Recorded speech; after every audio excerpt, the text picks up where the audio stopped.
તમે લોકો 11મા ધોરણની અંદર આપણે જોઈએ અર્થશાસ્ત્ર ઇકોનોમિક્સ ચેપ્ટર નંબર 1 અર્થશાસ્ત્ર વિષય પ્રવેશ ઇકોનોમિક્સ સબ્જેક્ટ તમારા માટે ખૂબ જ અગત્યનો અને મહત્વનો પણ છે. એનું કારણ પણ છે. અને હા, તમારા માટે એક બીજો કોઈ બેનિફિટ છે કે 10મા ધોરણમાં તમે જે બધું ભણી ગયા છો ને એમાંના 11મા ધોરણમાં ઘણા બધા સબ્જેક્ટ નીકળી જ જશે તમારે. સાયન્સ, સમાજ વિદ્યા, ગણિત, બરોબર છે, 10 તમારા સબ્જેક્ટ નીકળી જશે. અને હા, તમારા માટે આ ઇકોનોમિક્સ સબ્જેક્ટ જે છે અર્થશાસ્ત્ર, જેને આપણે ઇંગ્લિશમાં શું કહીશું બેટા? ઇકોનોમિક્સ. અને આ સબ્જેક્ટ તમારા માટે બહુ જ ફાઇન છે, સરસ છે, તમને આવડે એવું છે. એનું રીઝન તમને કહો કેમ તમને ઈઝી લાગશે. કે અર્થશાસ્ત્ર સબ્જેક્ટ જે છે ને ઇકોનોમિક્સ, જે તમે ભારતીય અર્થતંત્રમાં તમે રહો છો, બસ એના વિશે જ આપણે અહીંયા સમજવાનું છે.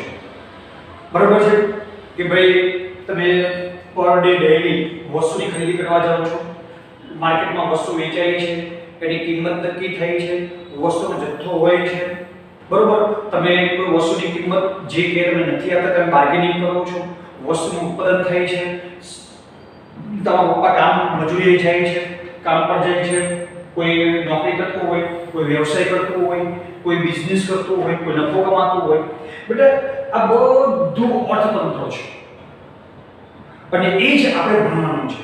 ભારતીય અર્થતંત્રમાં એ છે શું આપણને એ આપણા ભારતીય અર્થતંત્ર વિશે ખબર ન હોવી જોઈએ?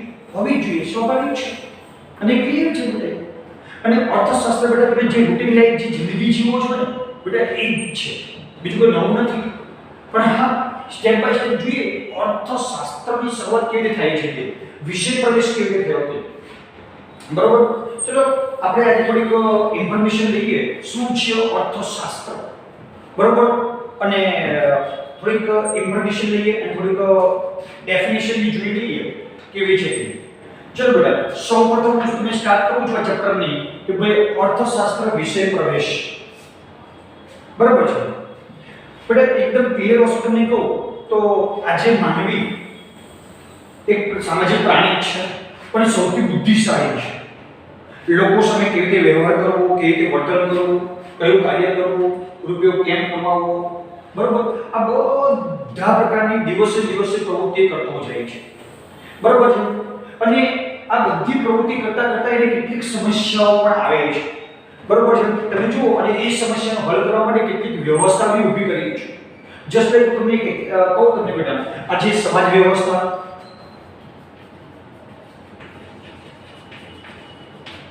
રાજ્ય વ્યવસ્થા અને અર્થ વ્યવસ્થા, શું તમે તમારા સમાજમાં જીવો છો ને? બરોબર. બીજું રાજ્ય, આ ગુજરાત રાજ્ય છે, આખા ભારતના અલગ અલગ રાજ્યોમાં વહેંચી દીધેલું છે.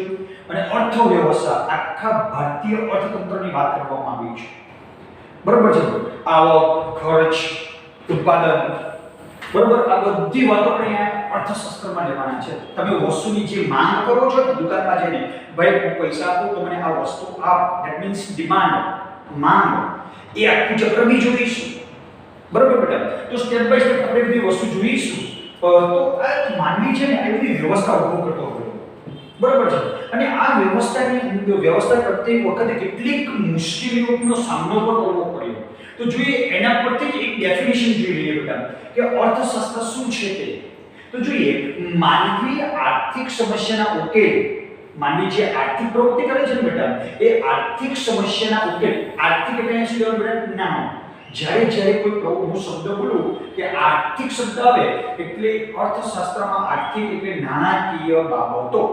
એક વસ્તુ યાદ રાખજો, કેમ આપણે ઘણીવાર કહીએ છીએ બેટા કે ભાઈ આ વ્યક્તિની આર્થિક પરિસ્થિતિ નબળી છે, ધેટ મીન્સ નાણાકીય સ્થિતિ નબળી છે. બરાબર. એટલે આર્થિક એટલે શું કહેવાનું બેટા? નાણાકીય પરિસ્થિતિ કહેવાનું છે. તો માનવીની આર્થિક સમસ્યાના ઉકેલ અને તથા માનવીના આર્થિક વર્તનનો અભ્યાસ કરતું શાસ્ત્ર એટલે બેટા અર્થશાસ્ત્ર. એટલે બહુ સિમ્પલ લેંગ્વેજમાં તમે ડેફિનેશન આપી દીધી કે માનવીના આર્થિક સમસ્યાનો ઉકેલ તથા માનવીના આર્થિક વર્તનનો અભ્યાસ કરતું શાસ્ત્ર એટલે અર્થશાસ્ત્ર. બરોબર બેટા, આજે તમે જે પણ કઈ આર્થિક સમસ્યા તમને ઊભી થઈ છે એનો ઉકેલ પણ અર્થતંત્ર આપે છે. કેમ? તમારા પાસે પૈસા નથી તો તમારે કમાણી કરવા જવું પડશે. ક્યાં જશો? આપણે ભારતીય અર્થતંત્રમાં છે. બરોબર, કારણ કે રૂપિયો નાણાકીય બાબત બધી એમાં જ છે. બરોબર બેટા, એટલે બહુ સરળ અને સિમ્પલ લેંગ્વેજમાં કીધું બેટા કે માનવીની આર્થિક સમસ્યાનો ઉકેલ આપે છે આપણું ભારતીય અર્થતંત્ર. અને બીજું, માનવીના આર્થિક વર્તનનો અભ્યાસ કરતું શાસ્ત્ર. બે શબ્દ યાદ રાખજો. તમને શોર્ટ ક્વેશ્ચનમાં વિકલ્પમાં પૂછાશે બેટા કે માનવીની આર્થિક સમસ્યાનો ઉકેલ અને માનવીના આર્થિક વર્તનનો અભ્યાસ કરતું શાસ્ત્ર એટલે શું? એટલે કે અર્થશાસ્ત્ર. બરોબર બેટા, તો આ વસ્તુ ખાસ ધ્યાન રાખજો બેટા. અર્થશાસ્ત્રની સિમ્પલ ડેફિનેશન છે, એકદમ સરળ. ત્યાર પછી બેટા હવે અર્થશાસ્ત્ર શબ્દ કેવી રીતે ક્રિએટ થયો એ આપણે જોઈએ બેટા. કે અર્થશાસ્ત્ર એ સંસ્કૃત શબ્દ અર્થ પરથી ઉતરી આવ્યો છે. સમજો, અહીંયા ધ્યાન રાખજો કે અર્થ એટલે દુનિયા નથી લેવાની. ઇંગ્લિશમાં આપણે અર્થ બોલીએ છીએ ને એ મીનિંગ અહીંયા ઇંગ્લિશમાં કોઈ લેવાનો નથી. અર્થશાસ્ત્ર એ સંસ્કૃત શબ્દ અર્થ પરથી ઉતરી આવ્યો છે અને સંસ્કૃત શબ્દ અર્થ એટલે કે ઉદ્દેશ થાય. ઉદ્દેશ્ય કશું કંઈક મેળવવું, કંઈક મેળવવું એમ. બરાબર છે? હા, સંસ્કૃત ભાષામાં અર્થ એટલે કે ઉદ્દેશ કંઈક મેળવવું એવું થાય. બટ અંગ્રેજી શબ્દ ઇકોનોમિક્સ, આપણે અર્થશાસ્ત્રને ઇંગ્લિશમાં શું કહીએ બેટા? ઇકોનોમિક્સ. તો પ્રશ્ન એ છે સર આ ઇકોનોમિક્સ નામનો શબ્દ ક્યાંથી ઉતરી આવ્યો સર? આવો તો હા, તો ધ્યાનથી તમે શબ્દ સાંભળજો બેટા કે અંગ્રેજી શબ્દ ઇકોનોમિક્સ શબ્દ ગ્રીક શબ્દ ગ્રીસ દેશ છે એ ગ્રીસ શબ્દમાં ગ્રીક ભાષા બોલાય છે. એ ગ્રીક શબ્દ કયો છે બેટા? ઓઇકોનોમિકોસ. ઓઇકોનોમિકોસ એટલે યાદ રાખજો, ઈઝી તમને યાદ રહી જશે બેટા. બરાબર, ઓઇકોનોમિકોસ આખો શબ્દ થાય બેટા ઓઇકોનોમિકોસ. અને ઘણા લોકોની ચોપડીમાં એવો આપ્યો હશે ઓઇકોનોમોસ. બે શબ્દ સરખા જ છે. બરાબર છે? તો ઓઇકોનોમિકોસ ગ્રીક ભાષામાં ઇકોનોમિક્સ શબ્દ એ ગ્રીક શબ્દ ઓઇકોનોમિકોસ પરથી ઉતરી આવ્યો છે. પણ તમારા મગજમાં કોઈ પ્રશ્ન એ થતો હશે સર આ ઓઇકોનોમિકોસ એટલે શું? તો ગ્રીસમાં શું ખબર પડે કે જે ઘરમાં ઘર સામાન હોય અને ઘર વખરી હોય ને એને એ લોકો શું કહેતા ખબર બેટા? ઓઇકોસ કહેતા. શું કહેતા? ઓઇકોસ. અને એ ઘર સામાન અને ઘર વખરીને વ્યવસ્થાપન, તમારે ઘર ચલાવવું હોય ને તો બધે ઘરની બધી વસ્તુની તમારે વ્યવસ્થા કરવી પડે બેટા. કઈ વસ્તુ ઘટી ગઈ તો લાવવી પડે. એટલે ધંધા એટલે કે ઘરની અંદર જે ઘર સામાન આ જે ઘર વખરી કે ઘર સામાનની જે તમે વ્યવસ્થા કરવી પડે છે ને એ વ્યવસ્થાને શું કહેતા એ લોકો? નોમોસ. બરોબર, તો આ ઘર સામાન અને ઘર વખરીની વ્યવસ્થાપન કરવાની રીતને શું કહેવાય? આખો શબ્દ ઓઇકોનોમોસ. બસ એ આ ઓઇકોનોમોસ નામના શબ્દ પરથી આ ઇકોનોમિક્સ શબ્દ ઉતરી આવ્યો છે. યાદ રાખજો, ભૂલતા નહીં. તમને પ્રશ્ન પૂછાય શોર્ટ ક્વેશ્ચન, જો બીજો તમને શોર્ટ ક્વેશ્ચન વિડિયો તમને કહું છું કે ઇકોનોમિક્સ શબ્દ એ કયા શબ્દ પરથી ઉતરી આવ્યો છે? સોરી, ઇકોનોમિક્સ શબ્દ એ કયા ગ્રીક શબ્દ પરથી ઉતરી આવ્યો છે? તો ઓઇકોનોમોસ અથવા તો ઓઇકોનોમિકોસ. જે વ્યવહાર તમે જે શબ્દ લખો હોય તમે લખી શકો છો. બરોબર? હવે બેટા આગળ વધીએ કે હવે ભારતીય અર્થતંત્રની વાત કરવામાં આવે છે તો ભારતીય અર્થતંત્રની અંદર ચાર પુરુષાર્થ છે. માનવી ચાર કાર્ય કરે છે. જો ધર્મ, અર્થ, કર્મ અને મોક્ષ એ ચાર આપણા પુરુષાર્થ છે ભારતીય વ્યક્તિના. આ જે વ્યક્તિ છે ને ધર્મ, દરેક વ્યક્તિ ધર્મ તો પાળે જ છે. બીજું અર્થ. બેટા અર્થ એટલે અહીં શું લેવાનું છે? નામ. યાદ રાખજો, ભૂલતા નહીં. અહીંયા અર્થ એટલે શું લેવાનું છે બેટા? નામ લેવાનું છે. એટલે આજે દરેક વ્યક્તિ નાણાકીય પ્રવૃત્તિ માટે દોડધામ કરે છે. બરાબર બેટા? કર્મ કાર્ય કરે છે કઈ ને કઈ. મોક્ષ બસ ઉંમર લાયક થઈ ગઈ એટલે બસ ભક્તિ ભાવમાં ભળી જવું. બરાબર? એટલે આજના જમાનાના આપણા દેશના અર્થતંત્રની અંદર ચાર પુરુષાર્થ છે. તમે શોર્ટ ક્વેશ્ચન પૂછાય ભારતીય માનવીને ચાર પુરુષાર્થ કયા છે? ધર્મ, અર્થ, કર્મ અને મોક્ષ. આ ચાર શબ્દો બેટા યાદ રાખજો. શું બોલવાનું છે? ધર્મ, અર્થ, કર્મ અને મોક્ષ. આ આપણા ચાર પુરુષાર્થ છે જે માનવીએ કરવાના હોય છે, જે તમે લોકો બી કરો છો. શું તમે તમારો ધર્મ નથી? શું તમારો તમે અર્થ તમે નામ નથી કમાતા? શું આપણે કર્મ કાર્ય નથી કરતા? શું આપણે છોડે છોડે મોક્ષ નથી પ્રાપ્ત કરતા? ધેટ મીન્સ ભારતીય અર્થતંત્રના ચાર પુરુષાર્થ છે બેટા. કયા ચાર પુરુષાર્થ? કયા? ધર્મ, અર્થ, કર્મ અને મોક્ષ. બેટા તમને બહુ સ્પષ્ટ શબ્દમાં તમને કહી દઉં છું, આપણા અર્થશાસ્ત્રને આપણે જે ભણવાના છે ને એ અર્થશાસ્ત્રને ઇકોનોમિક્સને માત્ર ને માત્ર અર્થ સાથે લેવા દેવા છે. તમે કયો ધર્મ પાળો છો, તમે કયો કર્મ કરો છો, તમે મોક્ષ પ્રાપ્ત કરો છો કે નથી કરતા, એની સાથે કઈ લેવા દેવા નથી. આપણે અર્થશાસ્ત્રને માત્ર ને માત્ર અર્થ સાથે લેવા દેવા છે, એટલે કે નાણાકીય પ્રવૃત્તિ સાથે લેવા દેવા છે. આ વસ્તુ બહુ જ ક્લિયર તમને કહી દઉં. આપણે આખું અર્થશાસ્ત્ર તમને ભણાવીશું બેટા, તો એકના એક જ વાત પર આપણે આવી લખીશું, નાણાકીય પ્રવૃત્તિ પર જ. લાસ્ટમાં તો ત્યાં જ આપણે આવી ઉભા રહીશું. આપણે જે પણ પ્રવૃત્તિ વિશે હું તમને એક્ઝામ્પલ્સ આપીશ, તમારા રિયલ લાઈફના તમને એક્ઝામ્પલ આપીશ તમને બેટા. તમને એ બધા એક્ઝામ્પલ તમે તમારા લાઈફ વિશે હું આપીશ અને એ તમને કન્વર્ટ કરીશું આપણે ઇકોનોમિક્સમાં. બરોબર? એટલે યાદ રાખજો બેટા, આપણા અર્થશાસ્ત્રને માત્ર ને માત્ર અર્થ સાથે લેવા દેવા છે. તમે કયો ધર્મ પાળો છો, તમે કયું કર્મ કરો છો, તમે મોક્ષ પ્રાપ્ત કરો છો કે નથી કરતા, એની સાથે કઈ લેવા દેવા નથી બેટા ને આપણા અર્થશાસ્ત્રને. તમે જે નાણાકીય પ્રવૃત્તિ કરો છો ને, બસ આપણા અર્થશાસ્ત્રને એની સાથે લેવા દેવા છે. આજે માનવી જે નાણાકીય પ્રવૃત્તિ માટે જે દોડધામ કરે છે ને, બસ એ તો આપણું અર્થશાસ્ત્ર છે બેટા. વ્યાખ્યા કીધું આપણે કે આર્થિક સમસ્યાનો ઉકેલ, આપણું અર્થશાસ્ત્ર છે ને એ આર્થિક સમસ્યાનો ઉકેલ આપે છે માનવીને. અને માનવી જે આર્થિક વર્તન કરે છે, નાણાકીય પ્રવૃત્તિ, નાણાં મેળવવા માટે જે વર્તન કરે છે, પ્રવૃત્તિ કરે છે, કાર્ય કરે છે ને, બસ એ તો આપણું અર્થશાસ્ત્ર છે બેટા. બહુ જ ઇમ્પોર્ટન્સ અને બહુ સરળ છે બેટા આ બધી વસ્તુ. ચલો આટલી વસ્તુ મેં તમને કીધી, બરોબર છે. બટ હવે છે ને એક વસ્તુ યાદ રાખજો કે હવે હું જે ડેફિનેશન તમને આપું છું ને, આપણે 6 પ્રકારની ડેફિનેશન જોઈશું. એમાં એક તો આપણે જોઈ લીધી વ્યાખ્યા, હજુ બીજી 4-5 જોઈશું વ્યાખ્યા. અલગ અલગ અર્થશાસ્ત્રીઓ આવશે. માં પહેલો અર્થશાસ્ત્રી છે બેટા, અર્થશાસ્ત્રની વ્યાખ્યાઓ જોઈએ. પહેલી વ્યાખ્યા આજે આપણે એક જોઈએ. કઈ વ્યાખ્યા છે? કૌટિલ્યની વ્યાખ્યા. તમને બધાને યાદ જ હશે, કૌટિલ્યનું બીજું નામ શું બેટા? ચાણક્ય. બેટા ચાણક્ય વિશે હું તમને થોડી ઇન્ફોર્મેશન આપું ને, તમે બિલીવ નહીં કરો. આજથી 2500 વર્ષ પહેલાની વાત છે. 2500 વર્ષ પહેલાની આ વાત છે બેટા, કે આજથી 2500 વર્ષ પહેલા આપણા અર્થશાસ્ત્રની રચના કરેલી છે. નાઉ થિંક, તમે વિચાર કરો, આપણે 10 દિવસ પછી શું થવાનું છે ને મને ખબર. પણ હા, કૌટિલ્યે 2500 વર્ષ પહેલા એને અર્થશાસ્ત્રમાં લખી દીધેલું હતું કે આજના આધુનિક સમયમાં અત્યારે શું થાય છે, શું થવાનું છે તે.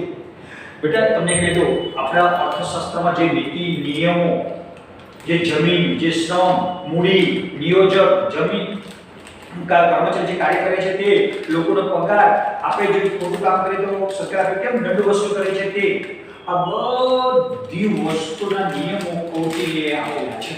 કૌટિલ્યના અર્થશાસ્ત્રમાં લખાયેલા છે. આ બહુ સ્પષ્ટ રીતે તમને કહું કે આજે બધા અર્થશાસ્ત્રીઓ પોતાના પુસ્તકો લખ્યા ને, એમાં સૌથી શ્રેષ્ઠ હોય ને તો કયું બેટા? કૌટિલ્યનું અર્થશાસ્ત્ર. કારણ કે કૌટિલ્ય બેટા બહુ લાંબુ વિચાર કરીને પુસ્તક લખેલું છે અર્થશાસ્ત્ર નામનું. આપણે જોઈશું કે સ્ટેપ બાય સ્ટેપ બીજા દેશના લોકો, બીજા દેશના અર્થશાસ્ત્રીઓએ પણ અર્થશાસ્ત્ર વિશે લખાણ લખેલું છે, એની વ્યાખ્યા પણ આપેલી છે. પણ એ પર્ટિક્યુલર કોઈ એક વ્યક્તિ વિશે કોઈ ચોક્કસ બાબત અંગે વિચારીને અર્થશાસ્ત્રની વ્યાખ્યા આપી. ત્યારે કૌટિલ્યએ કેવી વ્યાખ્યા આપી? બરાબર, સમગ્ર દેશને ધ્યાનમાં રાખીને, સમગ્ર દેશને ધ્યાનમાં રાખીને અર્થશાસ્ત્રની શું કરી બેટા? વ્યાખ્યા આપી છે. બધા સદસ્યોમાં પડીશું કહું છું તો આપણે આજે માત્ર કૌટિલ્યની વ્યાખ્યા આપણે વિશે જોઈ લઈએ. તો સાંભળજો બરોબર ધ્યાનથી કે કૌટિલ્યની વ્યાખ્યા શું છે તે. તો મનુષ્યની વૃત્તિ અર્થ છે. બેટા યાદ રાખજો, જ્યારે જ્યારે અર્થ શબ્દ બોલ્યો ને એટલે શું યાદ રાખવાનું? નાણું. અર્થશાસ્ત્રની પરિભાષામાં અર્થ એટલે શું થાય બેટા? નાણું. એટલે યાદ રાખજો કે મનુષ્યની વૃત્તિ શું છે બેટા? અર્થ છે. અર્થ છે એટલે નાણું છે. બેટા આજે માનવી કોઈ પણ પ્રકારની પ્રવૃત્તિ કરે છે, કઈ પ્રવૃત્તિ કરે છે? નાણાકીય પ્રવૃત્તિ જ કરે છે. આજે કોઈ સેવાની પ્રવૃત્તિ કોઈ કરવા માંગતું જ નથી. જો સેવાકીય પ્રવૃત્તિ કરવા જાય તો ખાઈશું, પીવીશું, પૈસા ન આવે તો ઘર સંસાર ચાલે ક્યાં? બરોબર બેટા? એટલે માનવીની વૃત્તિ અર્થ છે. મનુષ્યની વસવાટવાળી ભૂમિ પણ અર્થ છે. તમે જે ઘરમાં રહો છો ને એ પણ અર્થ એટલે કે નાનું છે. સર હવે ભાડેથી રહીએ છીએ તો ભાડું તમે કેવી રીતે ચૂકવો છો? નાણાંની દ્રષ્ટિએ તમે ચૂકવો છો. એટલે મનુષ્યના વસવાટવાળી ભૂમિ પણ અર્થ છે અને એ ભૂમિના લાભ પાલનના ઉપાયો દર્શાવતા શાસ્ત્ર એટલે અર્થશાસ્ત્ર. શું કીધું? એ ભૂમિના લાભ પાલનના ઉપાયો દર્શાવતું શાસ્ત્ર એટલે અર્થશાસ્ત્ર. બેટા જસ્ટ એક એક્ઝામ્પલ આપું, થોડું ધ્યાનથી સાંભળજો. તમારા ઘરે જજો, તમારા ઘરની અંદર એક મોટી મસ્ત સ્કેચ પેન લેવાની, 2 3 4 લેવાની અને ઘરના દિવાલ પર લીટા પાડી દેવાના. રાત્રે પપ્પા આવે તો શું થાય? તરત ચીલાશે, આ ભણી ગયું. કેમ? કારણ કે બેટા તમારા પપ્પાએ મહેનત મજૂરી કરીને નાણાં કમાવેલા છે, પૈસા કમાવ્યા છે અને એ પૈસાથી એ લાભ પાલન કરે છે, સાચવે છે. તમારા પપ્પા તમે જોજો દર 2 3 4 5 વર્ષ થાય ને એટલે સરસુને કલર કામ કરે. કેમ? એની પોતાની પ્રોપર્ટી છે, એની મહેનત મજૂરી છે. બેટા એટલે કૌટિલ્ય જે ડેફિનેશન આપી છે ને એ ખરેખર આજે વિશ્વની અંદર જોવા જઈએ ને તો કૌટિલ્યનું અર્થશાસ્ત્ર એ ટોપ લેવલ પર ચાલે છે. એટલે બધી પાસાનો વિચાર કરેલો છે. જો લખ્યું મનુષ્યની, ફરી પાછું બોલું છું, વ્યાખ્યા યાદ રાખજો, ભૂલતા નહીં. મનુષ્યની વૃત્તિ અર્થ છે, મનુષ્યની વસવાટવાળી ભૂમિ પણ અર્થ છે અને એ ભૂમિના લાભ પાલનના ઉપાયો દર્શાવતા શાસ્ત્રને શું કહેવાય બેટા? અર્થશાસ્ત્ર કહે છે. ત્યાર પછી બેટા જોવા જઈએ તો કૌટિલ્યએ પોતાના અર્થશાસ્ત્રમાં કઈ કઈ બાબતો દર્શાવી છે તે જોઈએ આપણે. કે તેમણે અર્થશાસ્ત્રમાં માનવ કલ્યાણનો વિચાર કર્યો છે કે માનવીનું કલ્યાણ કેવી રીતે થાય, માનવીનું કલ્યાણ કેવી રીતે થશે એ અંગેની બાબતોનો વિચાર ક્યાં કર્યો? કૌટિલ્યએ પોતાના અર્થશાસ્ત્રમાં કર્યો છે. બીજી વસ્તુ, તેમણે નીતિ નિયમોની પણ ચર્ચા કરી છે. સાંભળજો, જે રૂલ્સ એન્ડ રેગ્યુલેશન થાય છે ને, હવે તમારા ફાધર તમારા ઘરના નિયમ બનાવેલા છે કે રાત્રે 11 વાગે સુઈ જવાનું, ભાઈ છોકરો હોય કે બહુ વધારે બહાર રખડવા નહીં જવાનું, મોબાઈલ હાથમાં નહીં પકડવાનું. ઇટ મીન્સ દરેક ઘરના અલગ અલગ રૂલ્સ એન્ડ રેગ્યુલેશન હોય છે, નીતિ નિયમો હોય છે. કોઈ કંપની હોય તો કંપનીના રૂલ્સ એન્ડ રેગ્યુલેશન હોય. બરાબર બેટા? તો એવી રીતે તેમણે નીતિ નિયમોની ચર્ચા કરી હોવાથી તેમનું અર્થશાસ્ત્ર નીતિશાસ્ત્ર તરીકે પણ ઓળખાય છે. આજે દેશના અર્થતંત્રમાં જે પણ રૂલ્સ એન્ડ રેગ્યુલેશન બને છે, બધા નીતિ નિયમ બને છે, એ નીતિ નિયમની શરૂઆત કોણે કરી? કૌટિલ્યએ એના અર્થશાસ્ત્રમાં કરી હતી કે આવી રીતે રૂલ્સ એન્ડ રેગ્યુલેશન બની શકે જેથી કરીને માનવનું કલ્યાણ થાય. નીતિ નિયમ પ્રમાણે જો દેશનું અર્થતંત્ર ચાલશે તો દેશના દરેક માનવ કલ્યાણ થશે. બરોબર? ચલો, તેમણે રાજાશાહી રાજ્ય વ્યવસ્થા, સાંભળજો બરોબર, તેમણે રાજાશાહી રાજ્ય વ્યવસ્થા અને કૃષિ પ્રધાન અર્થવ્યવસ્થાને ધ્યાનમાં રાખી આર્થિક બાબતોનું શું કર્યું છે બેટા? માર્ગદર્શન આપ્યું છે, રજૂ કર્યું છે. બેટા તમે વિચાર કરો, એણે રાજાશાહી રાજ્ય વ્યવસ્થા, રાજાએ પોતાનું રાજ્ય કેવી રીતે ચલાવવું ને, એની વ્યવસ્થા કેમ કરવી ને, એના વિશે પણ એ લોકોએ ઇન્ફોર્મેશન આપી છે. કોણે? કૌટિલ્યએ એના અર્થશાસ્ત્રના પુસ્તકમાં. બોલો, વિચાર કરો. માનવ કલ્યાણની તો વાત કરી છે, ભૂમિના લાભ પાલનની પણ વાત કરી છે, માનવી જે પ્રવૃત્તિ કરીને નાણું કમાય એની બી વાત કરી છે, નીતિ નિયમની પણ વાત કરી છે. આ સિવાય રાજાશાહી રાજ્ય વ્યવસ્થા અને કૃષિ પ્રધાન અર્થવ્યવસ્થાની પણ એને વાત કરી છે. કોણે? કૌટિલ્યએ. બરોબર? માટે કૌટિલ્યની વ્યાખ્યા એ સર્વશ્રેષ્ઠ છે, ધ્યાન રાખજો. બરોબર બેટા? ચલો, તો અહીં આપણે જોયું તે પ્રમાણે ખાસ યાદ રાખજો. તો અહીં કૌટિલ્યની માત્ર એક જ વ્યાખ્યા આપણે પૂરી કરી છે. હવે પછી અન્ય દેશોના જે અર્થશાસ્ત્રીઓ છે એની પણ વ્યાખ્યા આપણે સ્ટેપ બાય સ્ટેપ જોઈશું. ઓકે બેટા?